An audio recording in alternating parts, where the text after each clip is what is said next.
আসসালামু আলাইকুম। বিডি সংবাদ ৭১ সংবাদে আমন্ত্রণ জানাচ্ছি। আমি সুমি হাসান। শুরুতেই জানিয়ে দিচ্ছি মাওয়া গ্রুপ সংবাদ শিরোনাম। এবারে Asian specialised hospital and diagnostic centre প্রবাসের সংবাদ। জেদ্দা থেকে সহকর্মী রফিক চৌধুরীর তথ্য ভিডিও চিত্রে দেখুন একটি বিশেষ রিপোর্ট। বহুদলীয় গণতন্ত্রের প্রবক্তা ও স্বনির্ভর বাংলাদেশ গড়ার অঙ্গীকার করেছিলেন রাষ্ট্রপতি শহীদ জিয়াউর রহমান। তিনি বেঁচে থাকলে দেশে সুশাসন, গণতন্ত্র ও দুর্নীতি মুক্ত সমৃদ্ধ বাংলাদেশ গড়ে তুলতেন। বিএনপির প্রতিষ্ঠাতা ও সাবেক রাষ্ট্রপতি জিয়াউর রহমানের ৪৩তম শাহাদাত বার্ষিকী উপলক্ষে সৌদি আরব পশ্চিম অঞ্চল বিএনপি আয়োজিত আলোচনা সভা ও দোয়া মাহফিলে প্রধান অতিথির বক্তব্যে সৌদি আরব পশ্চিম অঞ্চল বিএনপির সিনিয়র যুগ্ম আহ্বায়ক ও সভাপতি আলহাজ আব্দুল মান্নান এসব কথা বলেন। জেদ্দা থেকে আমাদের সহকর্মী রফিক চৌধুরী জানান, উক্ত আলোচনা সভা ও দোয়া মাহফিলে সভাপতিত্ব করেন সৌদি আরব পশ্চিম অঞ্চল বিএনপির সাবেক সাধারণ সম্পাদক ও বর্তমান সদস্য সচিব মীর মনিরুজ্জামান তপন। উক্ত অনুষ্ঠানের সঞ্চালনায় ছিলেন সৌদি আরব পশ্চিম অঞ্চল বিএনপির সাবেক সাংগঠনিক সম্পাদক প্রকৌশলী নুরুল আমিন। এছাড়া বিশেষ অতিথি হিসেবে উপস্থিত ছিলেন মহানগর বিএনপির সাধারণ সম্পাদক শফিক আহমেদ, সৌদি আরব পশ্চিম অঞ্চল যুবদলের সাধারণ সম্পাদক শেখ মুস্তাক আহমেদ, স্বেচ্ছাসেবক দলের সিনিয়র সভাপতি আলমগীর হোসেন, জাসার সভাপতি মোহাম্মদ রফিকুল হক চৌধুরী। উক্ত দোয়া মাহফিলে শহীদ জিয়ার জীবনী তুলে ধরে স্বাগত বক্তব্য রাখেন সৌদি আরব বিএনপির আহ্বায়ক কমিটির সদস্য টিপু সুলতান।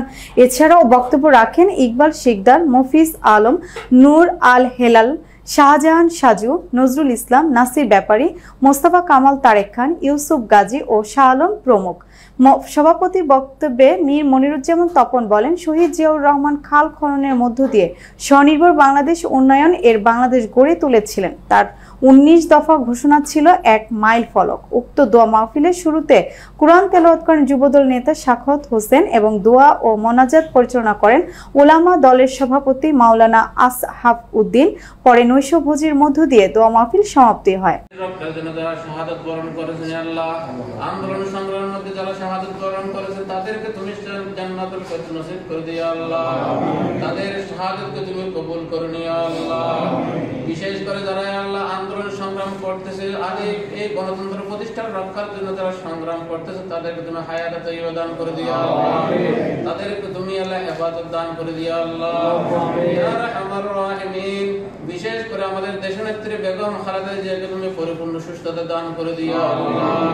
ইয়া রাহমার রাহিমিন, আমাদের দেশনায়ক ভারপ্রাপ্ত চেয়ারম্যান দেশনায়ক তারেক রহমানকে তুমি হায়াতে তয়্যিবা দান করে দিও আল্লাহ। ইয়া আল্লাহ, যারা শাহাদাত বরণ করছে তাদের শাহাদাতকে কবুল আর মঞ্জুর করে নিও আল্লাহ।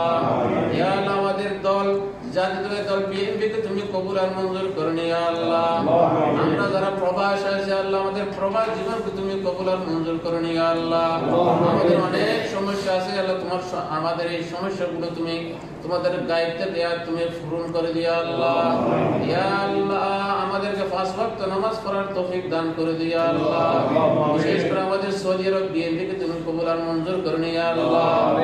ইয়া রাহমার রাহিমিন, আমাদের নেতৃবৃন্দকে তুমি হায়াতে তয়্যিবা দান করে দিও আল্লাহ।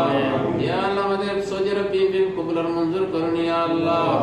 রব্বানা তাকাব্বাল মিন্না ইন্নাকা আনতাস সামিউল আলিম ওয়া তুব আলাইনা ইন্নাকা আনতাত তাওয়াবুর রহিম।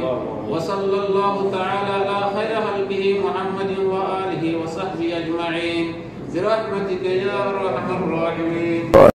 বিডি সংবাদ ৭১-এর প্রবাস সংবাদ এই পর্যন্তই। দেশ ও প্রবাসের নিত্য নতুন খবর পেতে চ্যানেলটি সাবস্ক্রাইব করে সাথেই থাকুন। ধন্যবাদ।